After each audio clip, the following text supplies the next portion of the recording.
something in themselves, he said. Afraid of being shown up, of not understanding. Or, more likely, the opposite.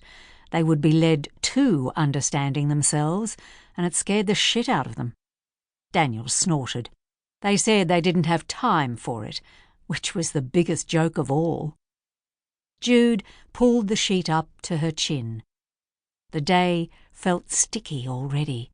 The sheet was cool over her clammy body.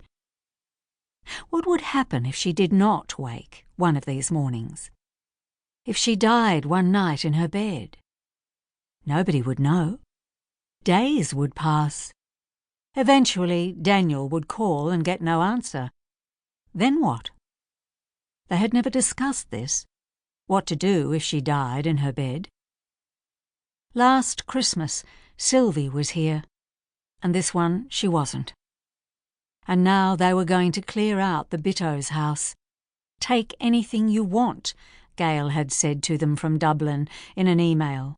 Have a holiday. How you could think of cleaning your dead friend's house a holiday. But it was Christmas, and Gail felt guilty for flitting off back to Ireland and leaving it to them. So, take anything you want. There was nothing Jude wanted.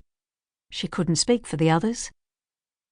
Sylvie had been in the ground for 11 months. The memorial had been in the restaurant, unrecognisable now from the old days. Everything but the name had gone, and there was beautiful food and good champagne, good speeches. Wendy spoke brilliantly, honestly, poetically. Gail lurched with a silent, terrible sobbing, with Sylvie's poor, sad brother Colin beside her, unable to touch Gail for comfort. He was 81. He'd been a greenkeeper at the golf club in their hometown, stayed long after the rest of the family left, never managed to get over his sister being gay. In the end, Sylvie went where nobody expected, an old-fashioned burial in Mona Vale, next to her parents. To this part, Jude and Wendy and Adele went with Colin, and Gail and Andy and Electra from the old days. They all stood in the hot cemetery with a sympathetic priest. A priest for Sylvie! And Jude had picked up a handful of dirt and thrown it down. Strange that in all these years it was the first time she'd ever done that, or even seen it done outside a film.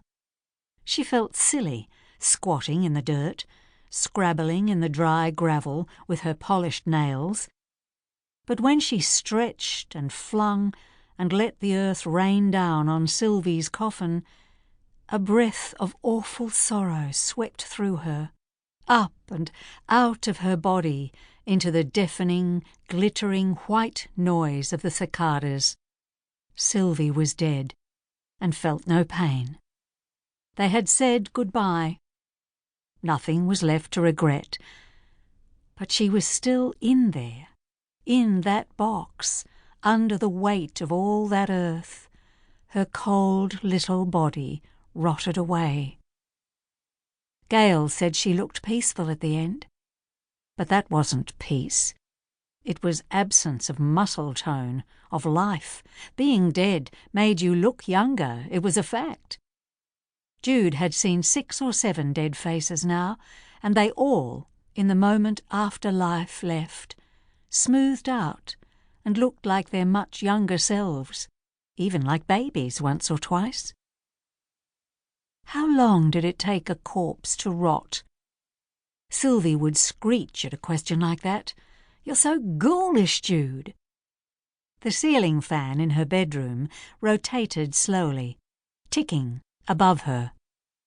Her life was as clean and bare as a bone, bare as that white blade, its path through the unresisting air absolutely known, unwavering. This should be a comfort. It was a comfort. The rooms of her apartment were uncluttered by the past. Nobody would have to plough through dusty boxes and cupboards full of rubbish for Jude. She lay in her bed and thought of cathedrals. And she thought of animals. rats beneath the floorboard.